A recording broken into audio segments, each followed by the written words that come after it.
Good evening and welcome to RFL. I'm Richard French. Now we're going to spend the next hour here this Wednesday evening separating fact from fiction. We're going to expose the lies and the false narratives and just simply tell the truth. I know that's in short supply, but we figured this hour, that's the best use of our time. And it's all on important issues that our country is wrestling right now, including gun violence, voting rights here, voter suppression, the big lie, believe it or not, that's still being debated about the election. And we'll also show you how there are some folks, and yes, they are on the right, that are so wrong that dubious lists like Tucker Carlson, Sidney Powell, and Alex Jones, that they'll lie until they're forced to put a hand on the Bible, then magically the tune changes. But let's begin first with gun control, because separating that fact from rhetoric on the issue, well, it could save countless lives, and it's not hyperbole. For that, I want to bring in senior political correspondent Andrew Whitman. And Rich, the nation's at an inflection point on the issue again as it responds to both Boulder and the Georgia spa shootings. Republican opposition to calls for more gun control have been predictable. They say gun control is unfair to gun owners, and it only makes matters worse anyhow. What happens in this committee after every mass shooting is Democrats propose taking away guns from law-abiding citizens because that's their political objective. But what they propose, not only does it not reduce crime, it makes it worse. The jurisdictions in this country with the strictest gun control have among the highest rates of crime and murder. When you disarm law-abiding citizens, you make them more likely to be victims. Almost everything that Senator Cruz claimed in that soundbite is wrong. First of all, no one is looking to take guns away from law-abiding citizens. That's the slippery slope straw man that Republicans lean on every time guns become an issue. The only claim that Cruz made that has any merit whatsoever is that American places with strict gun control laws tend to have higher crime and murder rates. But that's not a function of the gun control laws in those places. It's more because each state has different gun laws, so the U.S. essentially has 50-plus different sets of rules for who can buy guns and how. And study after study has shown us that the difference in state gun laws that leads to greater gun crimes. Here's how it works. For years, New York has had much tighter gun laws than Pennsylvania. Same with Illinois when compared to Indiana. So people illegally import guns from the lax gun law states into the states with tighter gun laws. Now compare that to Texas, where gun laws are far more lax, so Texans don't have to import their guns from elsewhere. So having different laws about guns in different states and cities doesn't work. But countries that have implemented gun control nationwide, they've seen huge turnarounds. And you have to keep in mind that the U.S. isn't the only country in the world that has experienced mass shootings over the years. But leaders in other places where they happened took action. So after mass shootings in the UK, Japan, Australia, and Germany, restrictions were imposed. Some, like the UK, Japan, and Australia, banned guns, including automatic and semi-automatic weapons and even handguns. Germany still has high gun ownership rates, but it does things like psychological and anger management tests for some of the people who are purchasing guns. The results? Japan, the UK, and Australia have some of the lowest gun death rates in the world, and Germany's is closer to their rate than ours, even though the country has one gun for every 15 citizens. So those countries and their leaders learn from earlier mistakes, and we may be seeing something similar happening in Washington right now. After Sandy Hook, President Obama came out with some bold gun proposals, including background checks, assault weapons bans, limiting the capacity of ammo magazines, banning armor-piercing bullets, boosting penalties on straw purchases, and more. Obama left it to Congress to do the work, but Republicans objected, and unsurprisingly, nothing got passed. With that in mind, President Biden is going smaller, focusing on background checks, and he's willing to invest his political capital to try and get them passed. Biden also mentioned assault weapons, but he's not pushing for that nearly as much. Part of that may be because Biden knows he has public support for background checks, 93% support among all Americans, and majorities of gun owners and Republicans as well. Those numbers only a little higher than they were after Sandy Hook. And other numbers from the polls show an overall agreement from the public about gun control in general, plus support for even more specific measures. The overall argument for greater gun safety brought home by former Congresswoman Gabrielle Giffords, whose own experience as a victim of gun crime ended her congressional career, but it did make her an advocate for gun safety. Giffords, in a USA Today op-ed, writing, quote, "There's a reason that nearly every American will know at least one victim of gun violence in their lifetime. There's a reason that Americans are 25 times more likely to be killed in a gun homicide than people in other high-income countries. We're a nation awash in guns and lacking adequate laws to protect us from gun violence. She concludes President Joe Biden issued a call to action Tuesday that must not be ignored. It's not too late to change the direction of our country. It's not too late to put a stop to hateful violence. We must all call upon our conscience and our courage and take action.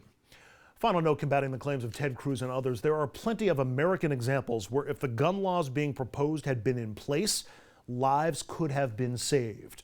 Like the 2019 West Texas gunman who failed a background check, then bought a weapon privately where checks weren't required. He killed 7, shot 25 others. Or the multiple husbands and ex-partners who got guns despite having protection orders out against them and who used those weapons to later kill their partners. And sadly, the Boulder shooting itself is also an example. In 2018, the city implemented an assault weapons ban. Here's the model that they used in the shooting. Technically, it's called a Ruger AR-556 pistol. But as you can see, this doesn't look like a pistol. It looks like an automatic weapon, and it doesn't work like a pistol either. No cocking needed, just press and shoot. That's the definition of a semi-automatic weapon. With a little alteration, it'll fire multiple rounds with one press. That's the definition of an automatic weapon. Like we said, Boulder outlawed assault weapons in 2018, but the NRA sued. A judge lifted the city's ban 10 days before the shooting in Boulder, and just 4 days after the ban was lifted, the gunman purchased his weapon. Rich? And let's start there, Andrew, because I think there's a sense from people, even that are strongly for tighter controls, listen, we got more guns than people in this country. You know, it's a drop in the bucket. At least it'll make us feel better. No, the laws, they actually work. And it's not because I want them to work or whatever. You just laid it out. If just orders against people that, you know, people put protective claims against, if guns were kept out of their hands, or people that had criminal records that were trying to get them to have a background check, or God forbid somebody had terror watch, it works. You're keeping hands. Now, I saw Pat Toomey, who's a Republican, and for you folks in Pennsylvania, you know, and he's an outgoing senator. But he said, listen, I own guns. I go through background checks in Pennsylvania again. It's not that bad. And we got to figure out how, and the devil's in the details, he said. But if somebody is really off and their family says, I'm worried about John over here, there should be a mechanism that we keep guns from harming themselves or others. Mm-hmm. And moreover, if they're troubled, they shouldn't be handed a gun at a gun store. There needs to be some background checks from the mental health standpoint. The point of it is, this is not psychobabble or PC. They actually work these laws. We can't do them all, but and why is that such a burden? I don't get it. And they're not going to stop every gun crime. I mean, yeah. You're not going to stop this from ever happening again. But, you know, if one husband or ex-husband who has a protection order against them, a restraining order, is stopped from getting a gun and doing violence against their spouse, that's one life saved. You know, I think the person whose life isn't taken will probably be supportive of that. I mean, so it adds up one at a time, or in some cases multiples at a time, because you've had some mass shootings. And this is maybe a tougher sell, but I'm trying to put this in consumable terms. Somebody still has to make a convincing argument to me why we need in this country to be armed as private citizens with stronger armaments than our law enforcement has. And somebody has explained to me why armor-piercing bullets or body armor should still be in the public sphere. Now, again, I find those are weapons of war. We're not going to have an assault weapons ban. I know that the votes aren't there. I'm not going to waste a lot of my energy on that tonight.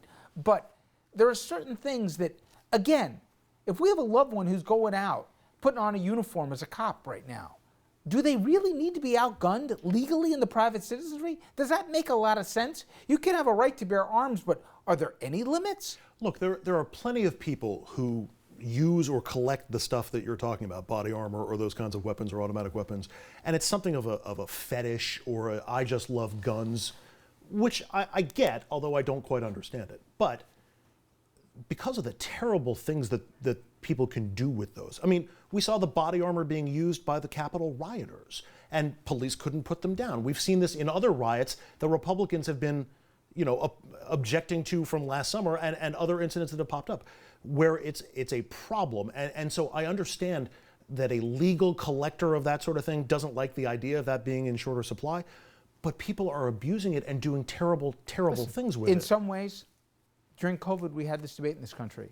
Are we willing to make any sacrifices for the common good of the republic?